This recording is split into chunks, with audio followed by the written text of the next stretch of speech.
Welcome to Peak Oil News for May 18th, 2022.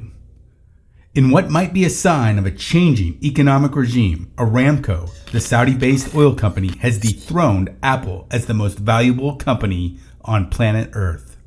The behemoth company reached a market cap of $2.43 trillion last Wednesday. Clearly, the unabated rise of oil prices has much to do with this, as oil has broken the $110 barrier earlier this week and currently sits just under that mark at time of writing, on a day in which the Dow was down 3.57%. Demand for oil is not abating either, despite high prices, which also helped the oil giant take the throne. People are likely piling into oil investments as an inflation hedge and as one of the better performing assets during the recent bloodbath in stocks. Aramco stock is up 25% this year.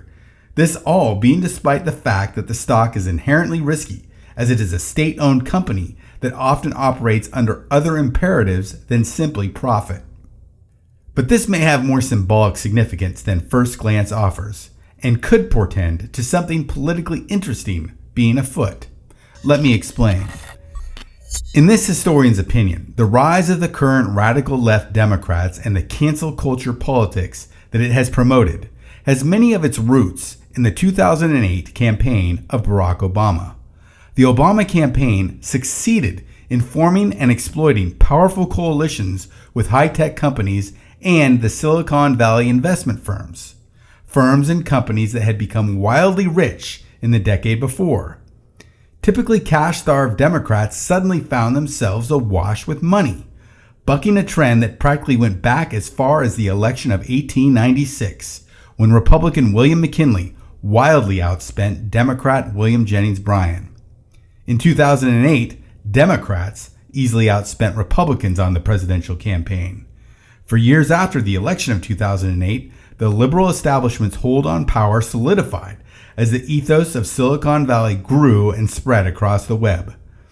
Other than Obama himself, the most iconic symbol of this regime's ascendancy was Apple becoming the world's most valuable company in 2011. An organization which used symbols such as John Lennon, Bob Dylan, and Pablo Picasso to propel its demand to think different across the globe. The Democratic Party, now riding high next to uber-rich Silicon Valley friends, shirked its working-class image and instead became that of the rich and enlightened. With access to establishment power and establishment money, spend they could and spend they did, outpacing every Republican presidential candidate at a pace of 2-to-1 on average.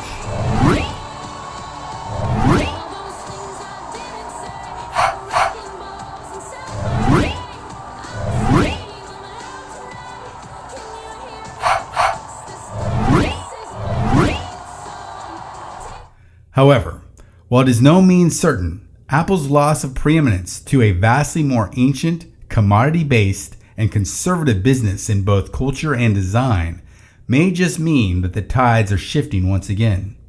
I will let you, dear follower, decide for yourself.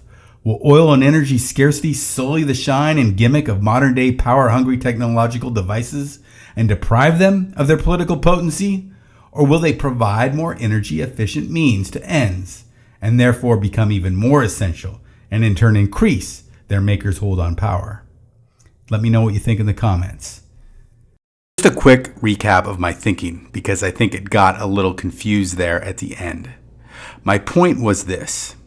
Since 1896, and probably a little bit before that, the source of vast wealth in America came from oil and industry, and people who had ties to oil and industry had more political power.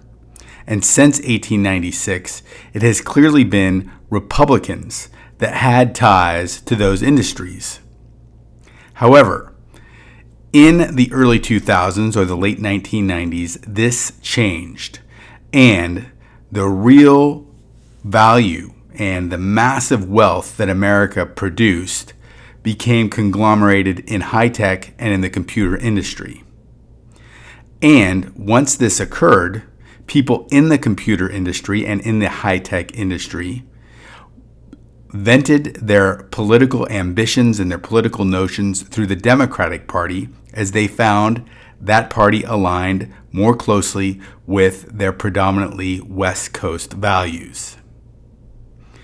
Now, not only does the rise of Barack Obama personify this, but also the rise of Apple, which became the world's most valuable company in 2011.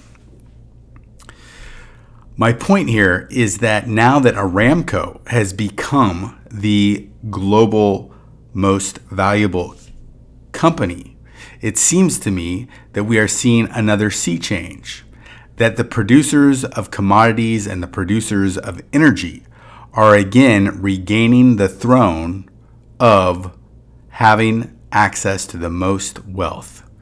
The vastly, wildly wealthy people are once again in oil and industry. So how will this change American politics? Will old Republican ties to these industries pay dividends for Republicans? That's my main question. So, thanks again for listening, and I hope to see you again soon. I'm getting my situation organized and worked out so that I can produce content every day. Thanks again.